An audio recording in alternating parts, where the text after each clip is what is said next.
के समीप विराजमान प्रबुद्धजनों, निर्णायक एवं इस कार्यक्रम के प्रतिभागी आप सभी को मेरा नमस्कार। मैं जितेंद्र कुमार साहू।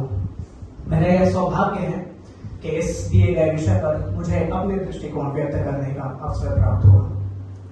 विषय है सामाजिक न्याय एवं बाबा साहब का योगदान।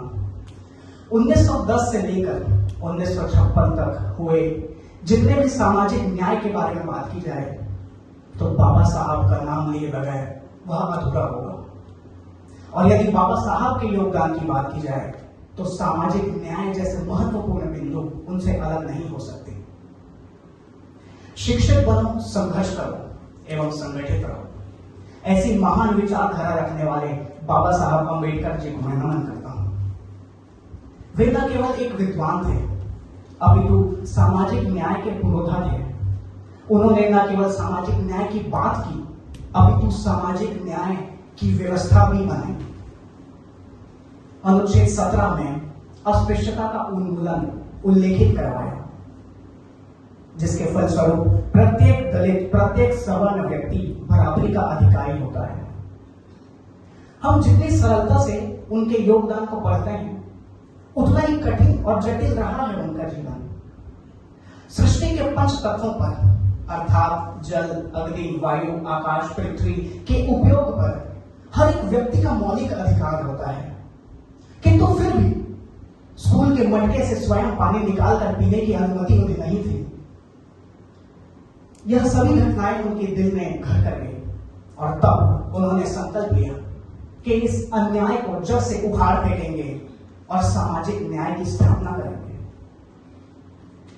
योगदान का पहला कदम उन्होंने रखा 1919 में, जब गवर्नमेंट ऑफ इंडिया एक्ट बनाया जा रहा था। तब बाबा साहब ने अछूतों के आरक्षण का प्रस्ताव रखा था। उन्होंने न केवल प्रस्ताव रखा था अपितु सामाजिक न्याय का बीज बोया था। दूसरा योगदान 1924 में बहिष्कृत हितकारिणी सभा का गठन किया गया, जिसका मूल उद्देश्य था दलितों को शिक्षा में बढ़ावा देना। तीसरा योगदान 20 मार्च 1927 महार सत्याग्रह। बाबा साहब लगभग 2500 दलितों के साथ चकदार तालाब की ओर बढ़ते हैं। बाबा साहब ने दलितों को यहां का पानी छूना भी वर्जित था। बाबा साहब ने तालाब के पानी को अंजलि में लिया और पी गए। उन्होंने न केवल इस पानी को ग्रहण किया था अपितु उस अधिकार को भी ग्रहण किया था जिससे पूरे दलित समाज को वंचित रखा गया था, अर्थात बराबरी का अधिकार।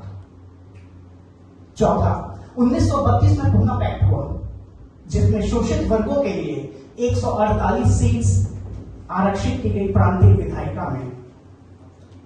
पांचवा, 1927 से लेकर 1935 तक अनेक मंदिर प्रवेश आंदोलन किए गए, जिसके फलस्वरूप 1936 में ट्रावनकोर के महाराजा बलराम वर्मा जी ने मंदिर में प्रवेश करने का अधिकार दिया।